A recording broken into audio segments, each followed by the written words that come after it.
నేను ఇప్పుడేకో 10 సార్లు చెప్పినా మళ్ళీ చెప్తున్నా, అదో లొట్ట పీస్ కేసు మళ్ళీ చెప్తున్నా. నేను ఇగో ఇక్కడనే నిలుస్తుంటా, కావాలంటే రేవంత్ రెడ్డి వస్తాడా, ఏసీబీ డీజీ గారు వస్తారా, ఇట్లే లైవ్ కెమెరాలు ఇట్లే పెట్టుండ్రి, లై డిటెక్టర్ టెస్ట్ పెట్టుండ్రి, నేను ఇక్కడనే ఉంటా కదలా. లై డిటెక్టర్ టెస్ట్ పెట్టుండ్రి, దూద్ కా దూద్ పానీ కా పానీ. అరే నేను చెప్తూనే ఉన్నా, హైదరాబాద్ ప్రతిష్ట పెంచేదానికి, తెలంగాణ ప్రతిష్ట పెంచేదానికి ఎస్ బరాబర్ ఆ రేస్ ఇక్కడ కొనసాగాలి. మొదటి సంవత్సరం బ్రహ్మాండంగా జరిగింది, ఇంకా 3 ఏళ్ళు ఇక్కడనే ఉండాలి. హైదరాబాద్లో మొబిలిటీ వ్యాలీ రావాలి, హైదరాబాద్లో పరిశ్రమలు రావాలి, మా పిల్లలకు ఉద్యోగాలు రావాలి. ఒక sunrise sector, sustainable mobility అనేది, ఈవీస్ అనేది, ఎలక్ట్రిక్ వెహికల్స్ అనేది ఒక ఎదుగుతున్న రంగం. ఆ రంగంలో ప్రోత్సాహకాలు ఇచ్చి పరిశ్రమ ఇక్కడ వెల్లునుకోవాలంటే ఈ రేస్ను ఒక ఆకర్షణగా పెట్టి దాని చుట్టూ పరిశ్రమను విస్తరించేలాగా చేయాలనేది ఒక ఆలోచనతో మేము ప్రయత్నం చేసినాము.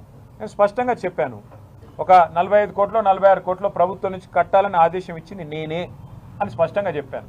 ఆ 46 కోట్లు ప్రభుత్వం నుంచి ఇక్కడ నుంచి పోయినాయి, బ్యాంకు ద్వారానే పోయినాయి, అవతల వాళ్ళ దగ్గర ఉన్నాయి. రూపాయి ఎక్కడా తారుమారు కాలేదు. ఇక్కడ నుంచి పోయిన ప్రతి రూపాయికి అక్కడ లెక్క ఉంటే ఇక అవినీతి ఎక్కడిది, అవినీతిని నిరోధించడానికి అవినీతి నిరోధక శాఖ ఎక్కడిది, అందులో స్కామ్ ఎక్కడిది, మన్ను ఎక్కడిది, మశానం ఎక్కడిది. అందుకే దీన్ని ఒక లొట్టపీస్ కేసు అని చెప్పినా, మళ్ళీ చెప్తా ఉన్నా, ఏం వేస్తారో ఛార్జ్ షీట్లు, ప్రాసిక్యూషన్లు, జైళ్ళు వేసుకోండి. నేను లైవ్ టీవీల ముందు మళ్ళీ చెప్తున్నా, నాకు ఎంత దమ్ముంటే నేను చెప్పాలి. ఈ దేశంలో రాజకీయ నాయకుడు అని చెప్పినాడవే, నా మీద ఏమైనా కేసు పెడితే రారాబాయి చూసుకుందాం, పెట్టు లై డిటెక్టర్ అన్నాడు 2 వరకు. నేను చెప్తున్నా రా, నేను తప్పు చేయలే, నిజాయితీగా నేను ఈ రాష్ట్రానికి ప్రతిష్ట తెచ్చే ప్రయత్నం చేసిన. పెడతావా పెట్టు కేసు, ఏమయ్యేది నీ లొట్టపీస్ కేసుతోని? ఈ లొట్టపీస్ కేసుతోని, లొట్టపీస్ ముఖ్యమంత్రి గారితోని మాకేం ఫరక్ పడది.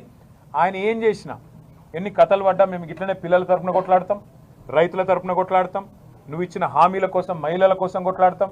మేము మాత్రం కాంగ్రెస్ ప్రభుత్వాన్ని వదిలిపెట్టం కాక వదిలిపెట్టం. 6 గ్యారెంటీలు అమలయ్యేదాకా, నీ 420 హామీలు నెరవేర్చేదాకా నిలదూస్తూనే ఉంటాం, నిజాన్ని బయటికి లాగుతూనే ఉంటాం.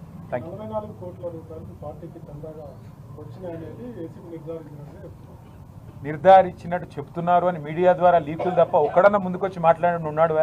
ఒక అధికారి ముంగటికి రాడు, ఒక మంత్రి ముంగటికి రాడు. ఇలాంటి చేతగాని వాళ్ళు లీకుల ద్వారా ఎన్ని రోజులు బతుకుతారు నాకు అర్థం కాదు. పెట్టమని కేసు. ఇప్పటికి నన్ను 3 సార్లు పిలిచిండ్రు, 8 గంటలు పెట్టిండ్రు. నేను చెప్పిన దమ్ముంటే రేవంత్ రెడ్డిని రమ్మన్నాడు, ఆయన మీద ఏసీబీ కేసు ఉంది, నా మీద ఏసీబీ కేసు ఉంది, రా ఇద్దరం కూర్చుందాం. నువ్వు బ్యాగులు మోసినవా లేదా, నువ్వు బ్రహ్మాండంగా పైసలు పంచినవా లేదా, ఎమ్మెల్యేలను కొనుగోలు చేసే కేసులో దొరికినవా లేదా, నువ్వు దొంగవా కాదా నువ్వు చెప్పు, నేను కూడా ఉంటా. ఇట్లా పక్క నిలబడదాం, ఇద్దరం లై డిటెక్టర్ టెస్ట్ పెట్టుకుందాం. ఎవరు వాస్తవం చెప్తున్నారు, ఎవరు అబద్ధం చెప్తున్నారు రాష్ట్ర ప్రజలు చూస్తారు. ఏమున్న దానిలో